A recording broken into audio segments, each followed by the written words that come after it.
করছি আধুনিক জ্যোতিষের দ্বিতীয় ক্লাস। আজকে আমাদের আলোচনার বিষয় হবে বিভিন্ন ধরনের পেশা এবং চাকরি। পেশা বলতে আমরা প্রথমেই যেটাকে মনে করি সেটা হলো চাকরি, সবারই কাঙ্ক্ষিত আমাদের চাকরি। দ্বিতীয়ত পেশা বলতে আমরা আসবো ব্যবসা। তৃতীয়ত আমরা করব স্বনিযুক্তি পেশা। চাকরির ক্ষেত্রে দু ধরনের হতে পারে, একটা সরকারি প্রতিষ্ঠানের চাকরি আর দ্বিতীয় হতে পারে বেসরকারি বা প্রাইভেট কোম্পানির চাকরি। ব্যবসা আমাদের বহু ধরনের হতে পারে, ছোট ব্যবসা, বড় ব্যবসা।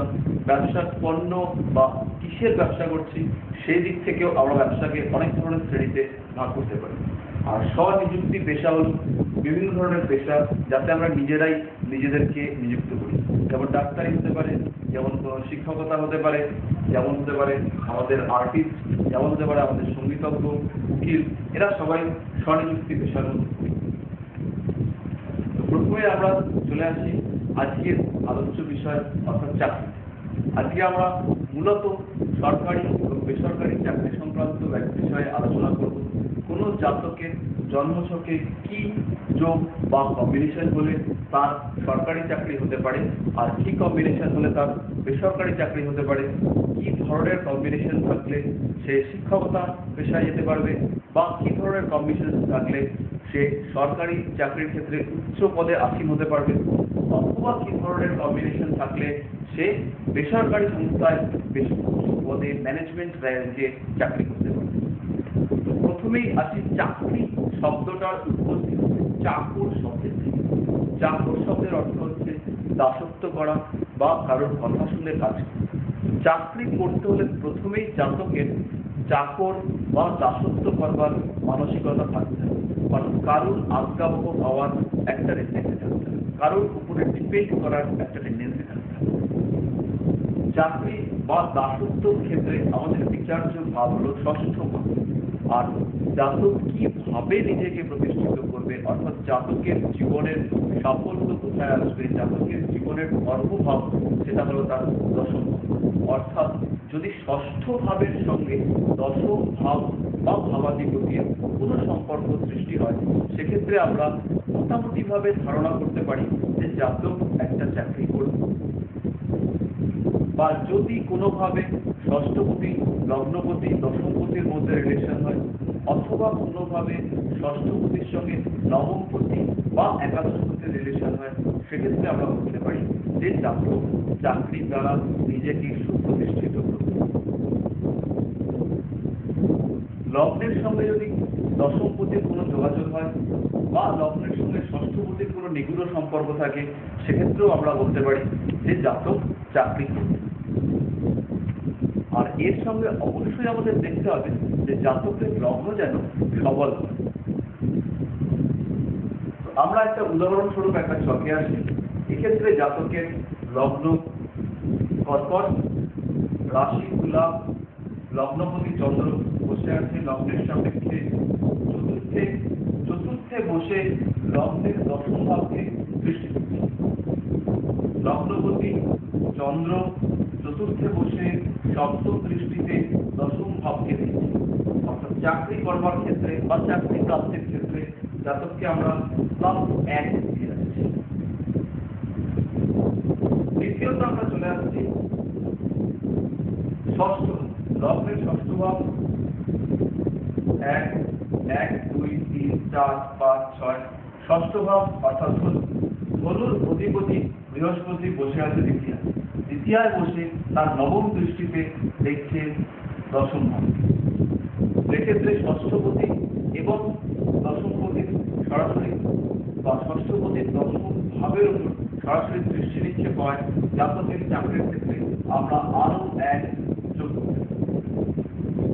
তৃতীয়ত জাতকের ষষ্ঠ ভাবের অধিপতি অর্থাৎ এই ঘরের মালিক গ্রহ সে বৃহস্পতি এবং দশম ভাবের মালিক গ্রহ মঙ্গল, তারা একত্রে বসে। এই বৃহস্পতি এবং মঙ্গলের ষষ্ঠ দশম যোগ এই জাতকের চাকরি প্রাপ্তির ক্ষেত্রে আরো 1 বাধা দেখিয়ে দেবে।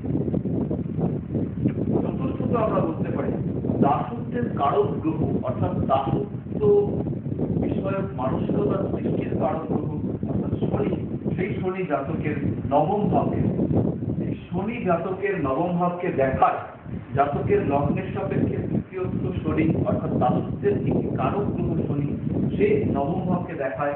এক্ষেত্রে আমরা ধারণা করতে পারি বা এক্ষেত্রে আমরা এই সিদ্ধান্তে আসতে পারি যে জাতকের জীবনে বা জাতকের ভাগ্য যে উন্নতি হবে তা হবে শনি রিলেটেড কোনো একটা কিছুর মাধ্যমে, অর্থাৎ চাকরির মাধ্যমে। এটাও জাতকের চাকরি প্রাপ্তির ক্ষেত্রে 1 নম্বর অ্যাড করবে। এরপর আমরা আসি ষষ্ঠ ভাব স্থিত গ্রহের ক্ষেত্রে। জাতকের ষষ্ঠ ভাব ধনু রাশিতে বসে আছে শুক্র। এই শুক্র ধনু রাশিতে থাকার ফলে জাতকের ক্ষেত্রে শুক্র চতুর্থ এবং একাদশ ভাবের কারক।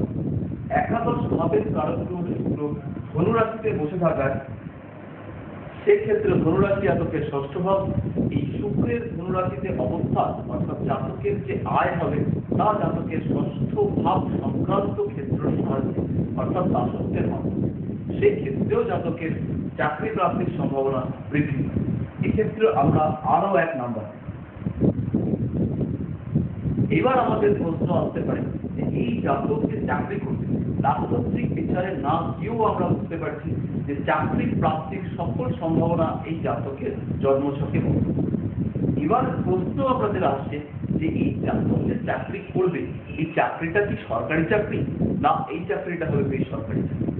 সরকারি চাকরির ক্ষেত্রে যে কোনো উচ্চপদস্থ ক্ষেত্রে বা সরকারি চাকরির যে কোনো সরকারি চাকরির ক্ষেত্রে কারক গ্রহ হলো বৃহস্পতি এবং রবি। যদি রবি জাতকের জন্মছকের এই গ্রহগুলোকে প্রভাবিত করে তবে জাতক অবশ্যই সরকারি চাকরি করবে। যদি রবি কোনোভাবে ষষ্ঠ ভাব অথবা দশম ভাবকে প্রভাবিত করতে পারে বা ষষ্ঠপতি অথবা দশমপতির সঙ্গে যে কোনো রকম সম্পর্ক সৃষ্টি করতে পারে সেই সম্পর্কই জাতককে সরকারি চাকরি এনে দেবে। তো এক্ষেত্রে দশমপতি মঙ্গল আর রবি এই দুজনের মধ্যে কিছু সম্পর্ক হয়েছে কিনা আমরা রবি জাতকের বা সিংহ রাশি জাতকের দ্বিতীয় ভাব বা সিংহ রাশির কারক বা সিংহ রাশির অধিপতি গ্রহ রবি। আর এই ঘরটা হচ্ছে যে ঘরে বসে রয়েছে রবি সেটা হচ্ছে মেষ।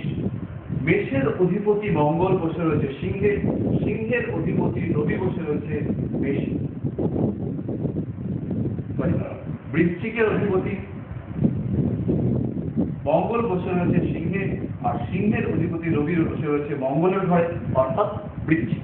তো এক্ষেত্রে রবি এবং মঙ্গলের সরাসরি সবচেয়ে শ্রেষ্ঠ সম্বন্ধ বা ক্ষেত্র বিনিময় সম্বন্ধ সৃষ্টি হয়েছে। তো জাতকের সরকারি চাকরি প্রাপ্তির ক্ষেত্রে এটা অত্যন্ত শুভ যোগ। এবার আমরা চলে আসি এই যোগের জন্য জাতককে আমরা আরো 1 নম্বর নেই। এবার আমরা চলে আসি জাতক কি ক্লার্ক ক্লিয়ারিং হতে হবে কিংবা জাতক শিক্ষক হবে কিংবা জাতক অন্য কিছু লেভেলে চাকরি করবে কিংবা অ্যাডমিনিস্ট্রেটিভ লেভেলে চাকরি করবে। তো সেক্ষেত্রে আমাদের বিচার্য বিষয় হচ্ছে দশম পতির সঙ্গে সংযুক্ত থাকা গ্রহের।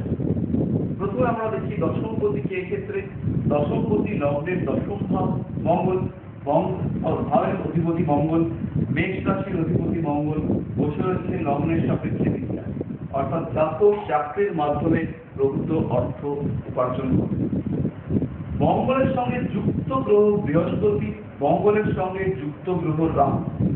রাহুর সঙ্গে মঙ্গলের সম্পর্ক আনলে পরে আমরা প্রথমেই পাই জাতক যেখানে চাকরি করবে সেখানে জাতকের জব স্যাটিসফ্যাকশন থাকবে না। জাতক যে চাকরি করুক না কেন সেই চাকরিতে জাতকের তৃপ্তি আসবে না। দ্বিতীয়ত মঙ্গলের সঙ্গে যদি আমরা যুক্ত করি বৃহস্পতিকে, বৃহস্পতি শিক্ষা বা শিক্ষাগুরু বা শিক্ষা সংক্রান্ত যে কোনো বিষয়ের কারক গ্রহ বৃহস্পতি। মঙ্গলের সঙ্গে বৃহস্পতির সংযোগে যে চাকরির সৃষ্টি হয় তা হচ্ছে শিক্ষক। সুতরাং আমরা ধারণা করতে পারি যে এই জাতক কাজ করবে তার শিক্ষকতা সংক্রান্ত, এই জাতক কাজ করবে এমন জায়গায় বা এমন ক্ষেত্রে বা এমন শিক্ষা প্রতিষ্ঠানে যেখানে এই রাহুর কারণে জাতকের সম্পূর্ণ মানসিক সন্তুষ্টি হবে। এইবার জাতক শিক্ষকতাই করবে কিংবা অন্য চাকরি করবে না, এই ক্ষেত্রে এই বিষয়ের জন্য আমাদের আরো গভীর বিচার করতে হবে। তার জন্য রয়েছে আমাদের দশা এবং তার জন্য রয়েছে আমাদের গোচর। প্রকৃতপক্ষে এই জাতক একজন শিক্ষক, এই জাতক বৃহস্পতির দশায় সরকারি চাকরি পেয়েছে,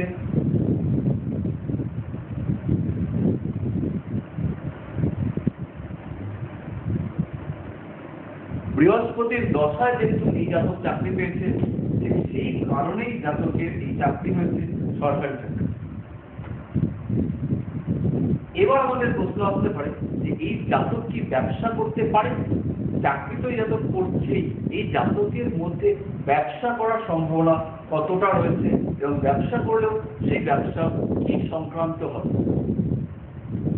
প্রথমত আমরা ইয়ে করবো, ব্যবসার কারণ ভাব হলো সপ্তম ভাব, লগ্ন দ্বিতীয় ভাব আর তৃতীয় ভাব, চতুর্থ ভাব, পঞ্চম, ষষ্ঠ, সপ্তম। এই জাতকের সপ্তম ভাবের অধিপতি গ্রহ শনি বসে তৃতীয়ায়। সেক্ষেত্রে জাতকের মধ্যে ব্যবসা করবার জন্য একটা উদ্যম থাকবে। জাতক চেষ্টা করবেন নিজেকে ব্যবসার দ্বারা সুপ্রতিষ্ঠিত করার, কারণ তৃতীয় ভাব থেকে আমরা বিচার করবো উদ্যম। তৃতীয় ভাবে যেহেতু সপ্তম ব্যবসার অধিপতি গ্রহ শনি বসে আছে, সেই হেতু জাতকের মধ্যে একটা প্রবণতাই থাকবে জাতক নিজেকে ব্যবসার মাধ্যমে কাজ করে। এবার যদি এই শনির সাথে জাতকের দ্বিতীয় ভাবের কোনো যোগাযোগ হয়, সেক্ষেত্রে আমরা ধারণা করব যে দ্বিতীয় অর্থাৎ ধন ভাবকে প্রভাবিত করছে শনি। সেই ক্ষেত্রে জাতক ব্যবসার দ্বারা ধন বা অর্থ উপার্জনে সক্ষম হবে, এবং যদি শনির সাথে নবম ভাবের কোনো সংযোগ ঘটে, সেক্ষেত্রে জাতক এই ব্যবসার দ্বারা নিজের নবম ভাব অর্থাৎ ভাগ্যকে উজ্জীবিত করতে সক্ষম হবে। তো এক্ষেত্রে শনির দৃষ্টি রয়েছে সরাসরি পঞ্চম ভাবের উপর। শনির তৃতীয় দৃষ্টিতে 1, 2, 3 অর্থাৎ তৃতীয় দৃষ্টিতে জাতকের পঞ্চম ভাবকে দেখছে। পঞ্চম ভাবকে দেখার কারণে পঞ্চম ভাবে বসে রয়েছে রবি। রবি এই জাতকের দ্বিতীয় ভাবাধিপতি, ফলে জাতকের অর্থভাব বা ধনভাবকে এই সপ্তমপতি শনি তৃতীয়ায় বসে প্রভাবিত করছে। সুতরাং ব্যবসা করলে এই জাতক অর্থ উপার্জনে সক্ষম হবে। এই ব্যবসা এই জাতকের পক্ষে ভাগ্যের অনুকূল হবে কি হবে না, তা বিচার করার জন্য আমরা দেখব জাতকের সপ্তমপতি শনি কিভাবে এর নবম ভাবকে প্রভাবিত করছে। এক্ষেত্রে শনি সরাসরি নবম ভাবের উপর দৃষ্টি দিচ্ছে, সরাসরি সপ্তম দৃষ্টিতে নবম ভাবকে দেখছে। তো নবম ভাবকে সরাসরি সপ্তম দৃষ্টিতে দেখার জন্য জাতকের ব্যবসায় উন্নতি হবে এবং জাতক ব্যবসার দ্বারা নিজের ভাগ্যকে সুপ্রতিষ্ঠিত করতে পারবে। এর পরবর্তী ক্লাসে আমরা আলোচনা করব আরো কয়েকজনের জন্মছক নিয়ে, যারা প্রাইভেট সংস্থায় চাকরি করছে, যারা কোনো চাকরি পায়নি, যারা চাকরির বহুদিন ধরে চেষ্টা করছে এবং চাকরি পেতে পারে সম্ভাবনাময়।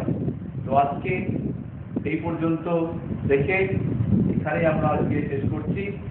আপনারা যোগাযোগ করতে পারেন আমার সঙ্গে ইমেলে shantanu@gmail.com।